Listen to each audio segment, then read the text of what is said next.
السلام علیکم۔ اس ویڈیو میں ہم آپ کو بتائیں گے کہ اسلام ون ایپ کے ذریعے آپ کسی بھی آیت کے ترجمہ یا تفسیر کو کاپی کیسے کر سکتے ہیں۔ اس کے لیے ہم ایک سورہ اوپن کرتے ہیں۔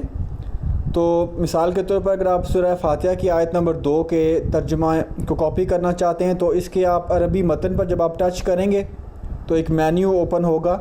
اس مینیو میں جو آپ کو تیسرا آپشن نظر رہا ہے کاپی آیا، جب آپ اس کو ٹچ کریں گے تو آپ اس آپشن کے ذریعے آپ اس آیت کے ترجمہ کو شیئر کر سکتے ہیں۔ اسی طرح اگر آپ اس کی تفسیر شیئر کرنا چاہتے ہیں تو آپ سیٹنگ میں جا کے آپ تفسیر سلیکٹ کریں گے۔ جب آپ دوبارہ سورہ کو اوپن کریں گے تو بھی آپ دیکھیے گا کہ آپ کو کاپی آیا کے آپشن میں وہ تفسیر کے جو اضافی آپشنز ہیں وہ بھی آپ کو نظر آ رہے ہوں گے۔ ان میں سے کوئی بھی آپشن جب آپ سلیکٹ کریں گے تو اسی حساب سے آپ اس آیت کے ٹیکسٹ کو شیئر کر سکتے ہیں۔ اور یہ بھی ہم نے آپ کو لسٹ موڈ میں دکھایا ہے۔